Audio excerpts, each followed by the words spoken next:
테레사 메이라는 영국의 전 총리가 지난 2019년 7월 총리에서 물러난 이후 강연과 연설을 통해서 많은 수익을 올렸는데 22억을 벌었다고 합니다. 지난 9월에는 한국에 왔는데 한 번 이 포럼에서 강연을 하면서 2억 원을 받았다고 합니다. 이 메이 전 총리는 퇴임 이후에 강연을 하면서 한 번 강연할 때마다 평균적으로 1억 6천만 원을 받는다고 합니다. 한두 시간 강연하고서 우리의 연봉보다 더 많은 액수를 그렇게 수입으로 챙기는 이 메이 전 총리의 기사를 보면서 부럽다, 이러한 생각을 우리 모두가 느끼기에 충분합니다. 여러분, 설교는 강연이라고 하지는 않습니다. 또 설교하는 제가 이렇게 유명한 사람도 아닙니다. 그러나 진리이신 하나님의 말씀을 우리가 듣는 시간이기 때문에 여러분은 얼마짜리 강연, 얼마짜리 설교라고 생각하시면서 이 자리에 앉아 계십니까? 퇴임한 메이 전 총리의 그 강연이 매우 비싼 것처럼 값을 측정할 수 없는 진리이신 하나님의 말씀에 대하여 내가 정말로 귀한 말씀을 듣는다, 이러한 심정으로서 오늘 우리에게 주실 하나님의 음성을 기대하는 마음으로 설교에 집중하는 저와 여러분이 되기를 소망합니다. 자, 우리가 계속해서 이 주일마다 마가복음을 살펴보고 있습니다.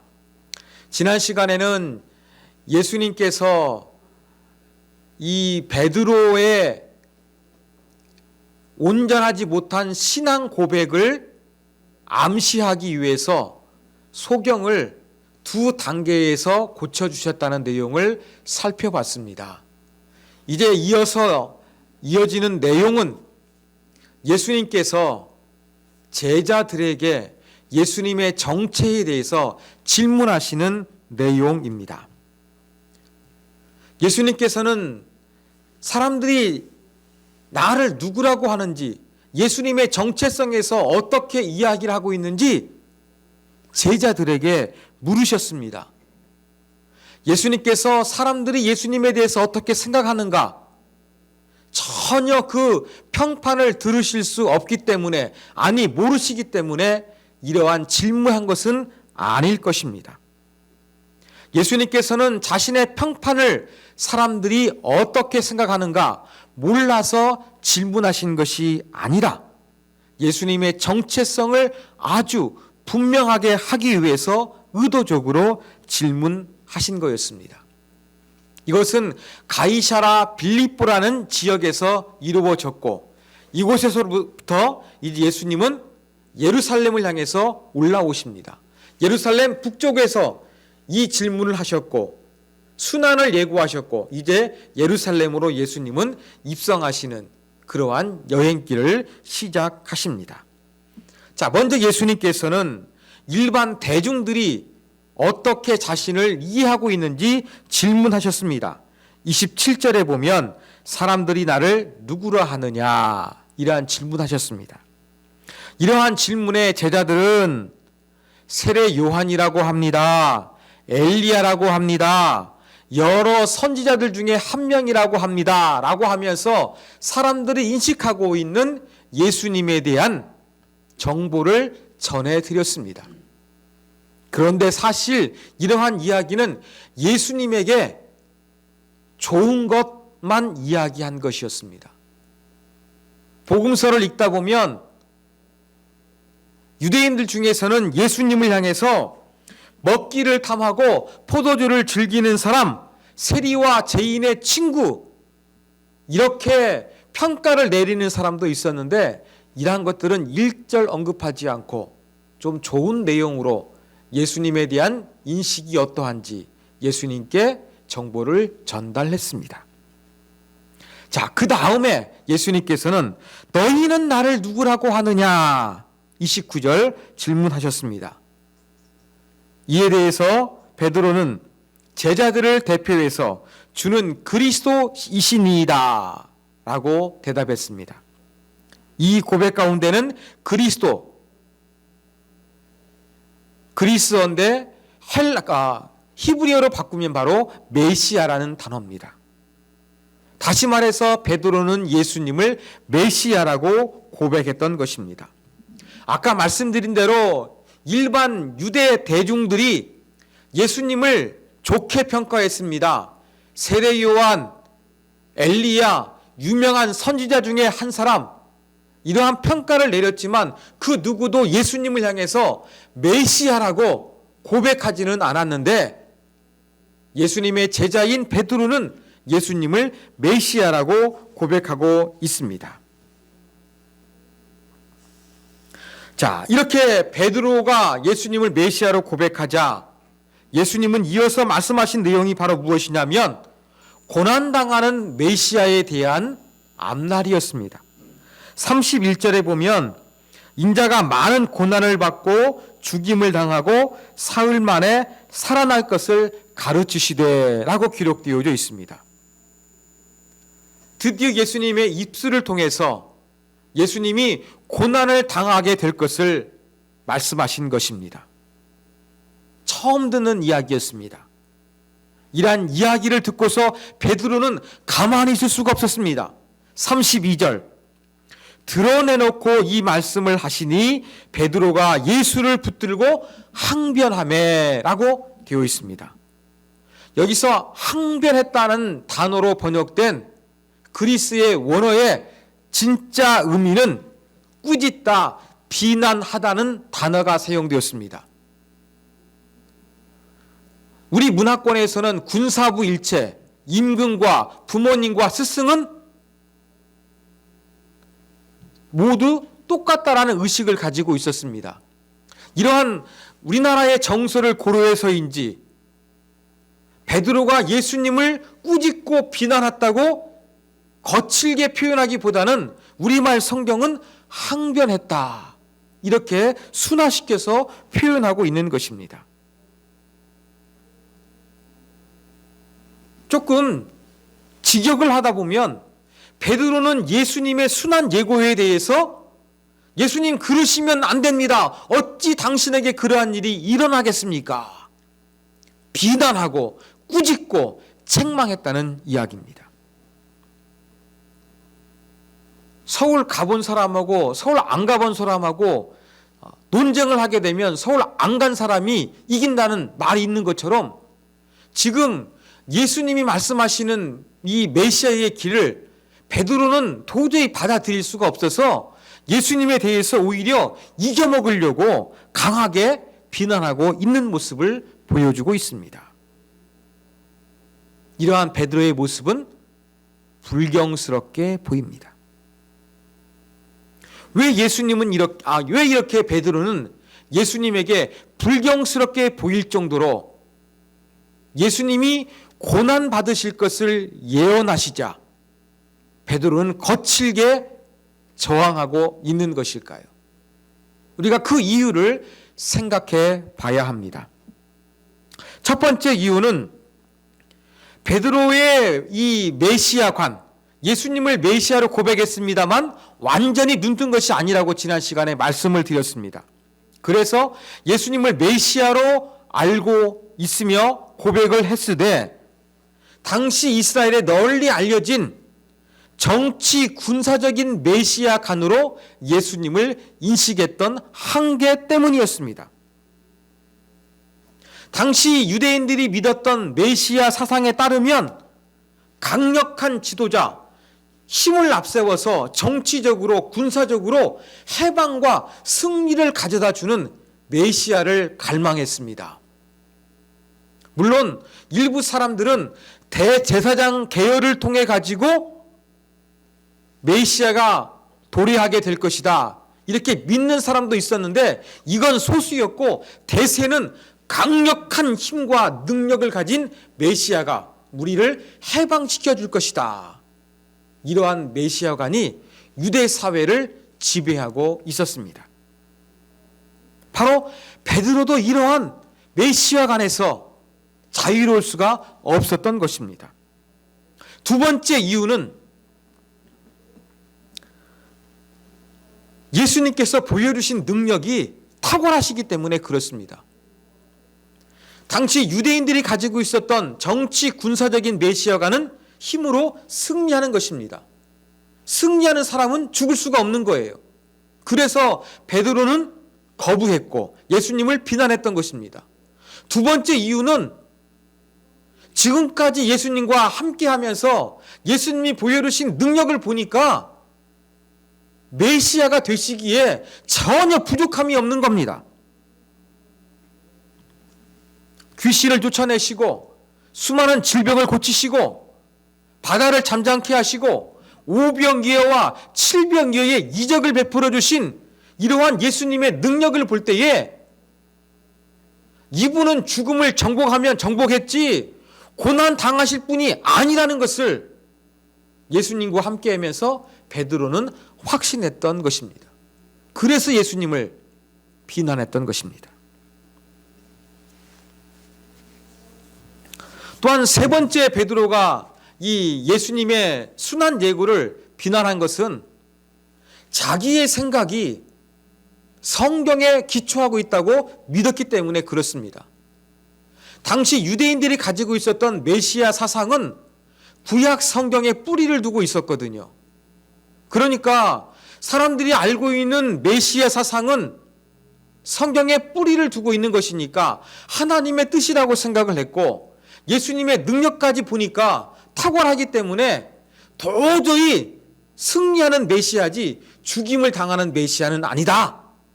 이러한 결론을 내리고 이러한 강력한 확신에 차 베드로는 예수님이 고난을 받고 죽임을 당할 것이라는 것을 아주 강력하게 거부했던 것입니다. 여러분, 이러한 베드로의 모습을 보면요, 예수님께서 왜 사람들에게 자신의 정체성에 대해서 말하지 말라고 엄히 경계하신 이유를 알게 됩니다. 여러분, 복음서 읽다 보면 의아해하지 않습니까? 왜 예수님은 자신이 하나님의 아들로 사람들을 구원하기 위해 오셨는데 사람들에게 예수님의 이름이 알려지는 것을 금지하셨을까? 거부하셨을까? 여러분, 이해하기 난해하지 않습니까? 그런데 이러한 난해함, 이러한 어려움을 해소시키는 것이 바로 이 베드로의 대답입니다. 보십시오. 베드로가 예수님을 메시아로 분명히 알고 있었습니다. 그런데 고난당하는 메시아가 아니라 강력한 힘으로 승리하는 메시아, 죽을 수 없는 메시아를 확신하고 있었습니다. 베드로도 그래서 예수님이 순환을 예고하시자 받아들이지 못하고 강력하게 예수님을 책망하고 비난하면서 저항하고 있는데 일반 유대인들은 어떠했겠습니까? 베드로보다 덜하지는 않았고 더했을 것입니다. 이렇게 잘못된 예수님에 대한 오해한 의식을 가지고 사람들에게 예수님에 대한 소문이 널리 퍼지게 되면 이것을 바로잡기 위해서는 엄청난 기회 비용이 필요할 것이기 때문에 예수님께서는 이러한 부분들을 염려하시어서 사람들에게 자꾸자꾸 나에 대해서 내가 병을 고쳐준 거에 대해서 비밀로 해라. 이렇게 강조하시고 말씀하셨던 것입니다.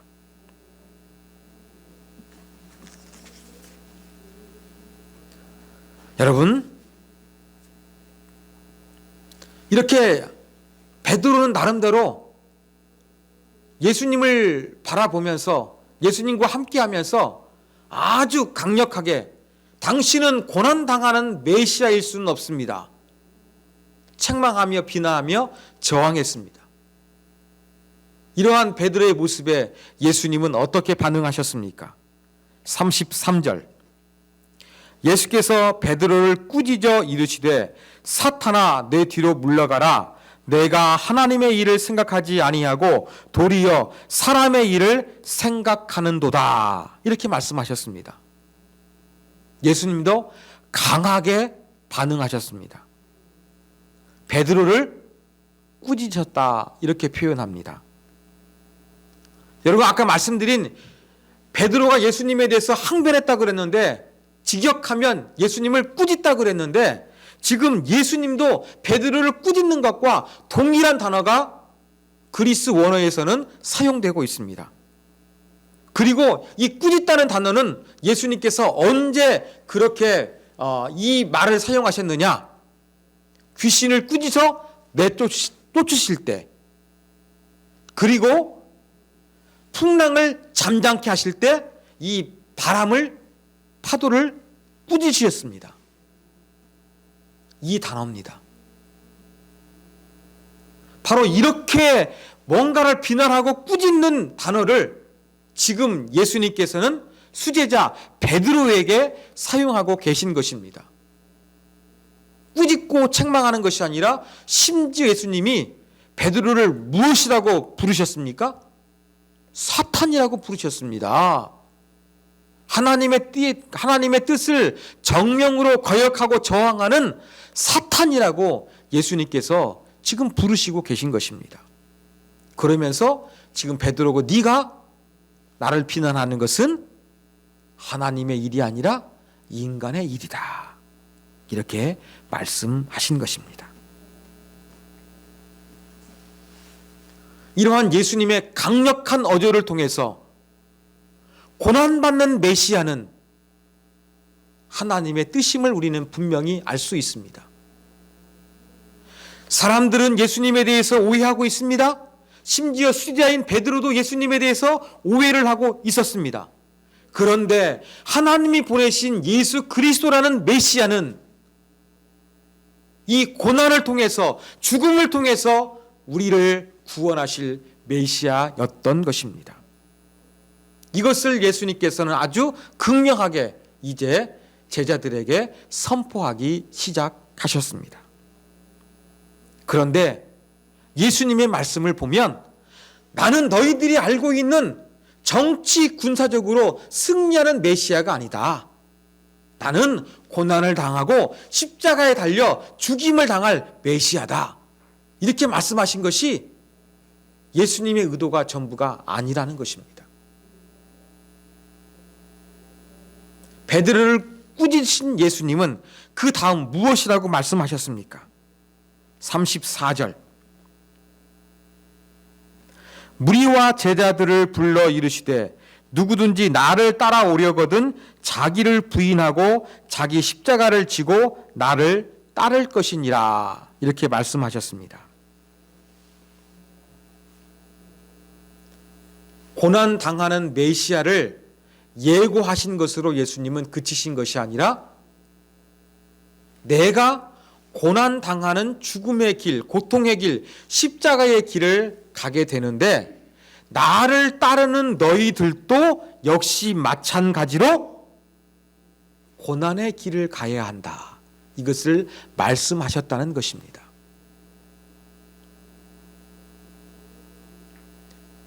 예수님은 자신만 고난을 받는 고난의 길을 가신 것이 아니라 예수님을 믿고 따르는 제자들도 고난의 길을 피할 수 없음을 말씀하여 주신 것입니다. 예수님의 길이 고난의 길이기 때문에 예수님을 따르는 제자들도 마땅히 고난이 따르는 그 길을 걸어가야만 했던 것입니다. 자기 십자가를 지고 가야 한다고 했습니다. 여러분, 십자가에 못 박히게 되는 사형당하는 이 사형수는 자기 십자가를 메고 형장으로 이동을 했습니다. 그래서 예수님께서 자기 십자가를 지고 나를 따라야 한다 이 말씀을 하셨을 때에는 제자들은 내가 예수님을 따르는 것은 죽음의 길이구나 이렇게 받아들였을 것입니다. 그런데 예수님을 따르는 길이 고난의 길이요, 십자가의 길이요, 죽음의 길입니다. 이 길을 누가 가야 됩니까? 저와 같은 목회자가 가야 됩니까?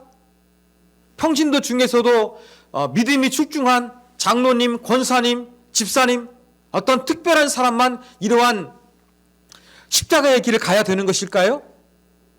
그렇지 않습니다. 여러분 34절 말씀을 다시 한번 보십시오. 맨 앞에 예수님께서 어떻게 말씀하셨습니까? 무리와 제자들을 불러 이르시되 그랬어요. 예수님은 고난당하는 메시아를 말씀하신 것으로 끝이 아니라 제자들, 사람들을 불러 모으시고 가르치신 거에 의도적으로 무엇을요? 너희도 나를 따른다면 피할 수 없는 고난의 길, 죽음의 길, 십자가의 길을 가야 한다. 이렇게 말씀하신 것입니다.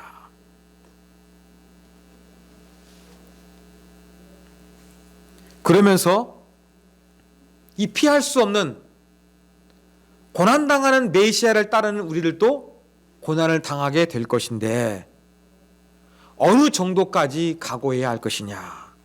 35절과 36절입니다. 자, 오래간만에 저와 여러분이 함께 이 말씀을 합독하도록 하겠습니다. 읽습니다. 누구든지 자기 목숨을 구원하고자 하면 잃을 것이요 누구든지 나와 복음을 위하여 목숨을 잃으면 구원하리라. 사람이 만일 온 천하를 얻고도 자기 목숨을 잃으면 무엇이 유익하리요. 예수님의 짧은 말씀 가운데서 반복되고 있는 것이 자기 목숨입니다. 고난당하는 메시아를 따라서 우리도 십자가의 길을 가야 합니다. 그 십자가의 길은 죽음입니다. 그래서 예수님께서도 이 자기 목숨을 잃는 것을 반복해서 언급하셨습니다. 그런데 복음을 위하여 목숨을 바칠 수 있는 사람이 되면 영생을 얻고 이 자기 목숨을 바치지 아니하면 구원을 받지 못할 것을 예수님께서 말씀하여 주신 것입니다. 이 다음 이어지는 내용은 천하보다 귀한 이 목숨에 대해서 예수님 말씀하여 주셨습니다. 여러분에게서 가장 소중한 것이 무엇입니까? 여러분이 소유한 여러 그 자산이 있을 것입니다. 많은 자산 중에서 가장 소중한 자손은 가족일 것입니다. 그리고 가족보다 더 소중한 자산은 나의 목숨일 것입니다. 그런데 예수님은 이 천하보다 귀한 이 목숨까지도 포기할 줄 알아야 한다고 말씀하여 주셨습니다. 고난당하는 메시아를 따르는 저와 여러분들은 이 목숨을 걸고도 설사 죽임을 당해도 예수님을 따르는 이러한 굳은 결단이 있어야 한다는 것입니다. 목숨을 포기하는 사람은 재물 포기합니다. 목숨을 포기하는 사람은 명예 포기합니다. 성공도 포기할 수 있습니다. 가장 포기하기 어려운 것이 목숨인 것입니다. 그런데 이 포기하기 힘든 목숨까지도 예수 그리스도를 위하여 복음을 위하여 내어놓을 수 있는 그러한 각오가 있어야 영원한 생명을 얻을 것이요 나를 따르는 참된 제자의 길임을 예수님께서 말씀하신 것입니다. 여러분, 예수님만 고난당하는 메시아가 아니라 우리도 예수를 따르는 자로서 고난을 피할 수가 없습니다. 이 고난을 당할 때 우리는 목숨까지도 던질 수 있는, 포기할 수 있는 그러한 굳은 믿음을 가지고 주님을 따라야 하는 것입니다. 그래서 이 십자가의 길, 고난이 빠진 제자의 길은 가짜 길입니다. 제자 훈련을 한다고 하면서 훈련을 열심히 하는데 이 훈련 가운데 십자가의 길이 따르지 아니하는 제자 훈련은 진짜 제자 훈련이 아닙니다. 정말 제자 훈련은, 진짜 제자는 내 가진 모든 것, 심지어 목숨까지도 다 내려놓을 수 있는 굳은 각오와 결의가 되어 있는 사람입니다. 이게 진짜 제자의 모습입니다. 예수님은 순환을 예고하면서 내가 고난당하는 메시아다. 오해하지 말아라. 사탄의 생각하지 말아라. 나만 고난당하는 메시아로서 십자가의 길을 가는 것이 아니라 나를 따르는 모든 사람들도 십자가의 길, 죽음의 길, 천하보다 귀한 목숨을 걸고서 나를 따라야 한다. 예수님이 이렇게 말씀하여 주신 것입니다. 이게 진짜의 모습, 진짜 제자의 모습입니다. 저는 설교를 준비하면서 나도 과연 진짜 제자인가?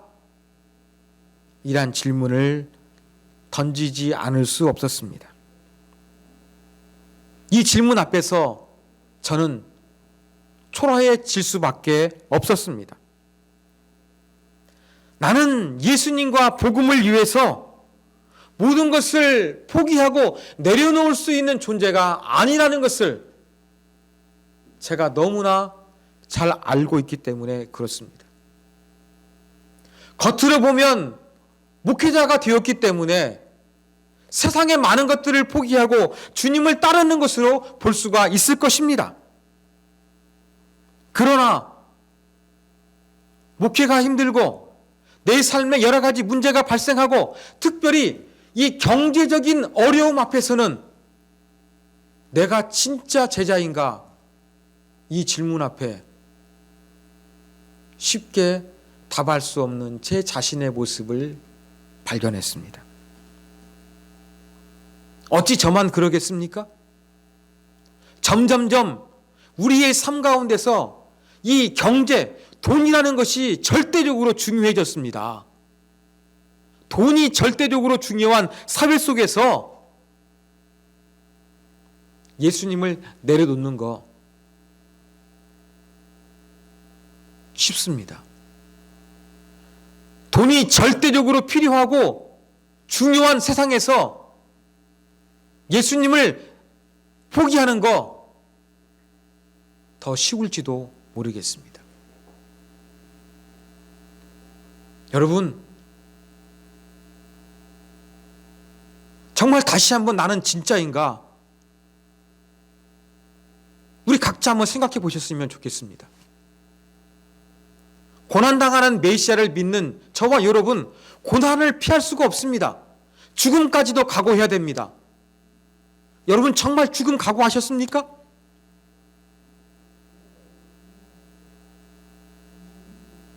정말 죽음을 각오하고 예수님을 포기하지 않는, 예수님을 절대화할 수 있는 그 믿음이 있으십니까? 진짜 제자는요, 어떠한 상황 속에서도 심지어 목숨 때문이라도 예수님을 포기하지 않는 절대화하는 것이 진짜 믿음입니다.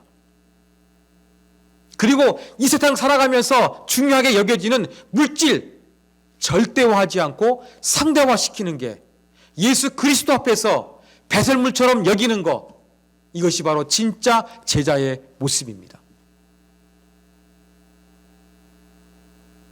이러한 진짜 목숨 걸고서 복음이 소중하고 예수 그리스도가 전부다고 고백할 수 있는 삶을 살고 있는지 우리가 한번 각자 돌이켜봤으면 좋겠습니다. 물론 저도 이러한 질문을 던지면서 복음 앞에서 내가 하나님 믿는 사람으로서 비굴하지 않겠습니다. 신앙의 변절자 되고 손가락질 받는 그러한 모습 보이지 않겠습니다. 이러한 결단하면서 그래도 이 길을 가고 있습니다. 저는 쉬운 말로써 여러분들에게 진짜 제자의 모습을 보여달라고 하는 것이 아니라 저도 여러분하고 동일하게 힘들고 어려운 하루하루의 삶을 살아가면서 돈이 절대적으로 중요한 이 시대를 살아가면서 돈 앞에서도 돈이 나의 삶에 절대화된 존재가 아니라 상대적인 것이며 주님만이 절대적인 것이라고 고백하는 이 신앙이 있어야 한다는 것을 여러분들에게 말씀드리고 싶습니다. 이게 진짜 제자의 길입니다. 돈이 없으면 사람이 비굴해집니다. 돈이 없으면 사람이 초라해집니다. 돈 때문에 사람이 이 억압이 들어오게 되면 속된 말로 배짜라는 식으로 악한 모습을 보이기 쉽습니다. 그러나 여러분이 진짜 제자라고 한다 그러면 어찌해야 되겠습니까? 돈이 없고 궁하고 어려워도 악한 모습을 보이지 않는 것입니다. 우리의 내면에서도 악한 생각을 품지 않는 것입니다. 이것이 바로 목숨을 걸고서 고난을 받으며 예수님을 따라 십자가의 길을 걷는 것입니다. 단지 내가 예수를 믿는다는 것은 주일날 와서 예배 드리는 것이 전부가 아니라 고난 당하시는 예수님의 모습, 나도 그 길을 따라야 하기 때문에 나도 예수님 앞에 목숨 걸고서 다른 모든 것들은 상대화시키면서 주님을 따라가겠습니다. 다른 것들은 포기하겠습니다. 내려놓겠습니다.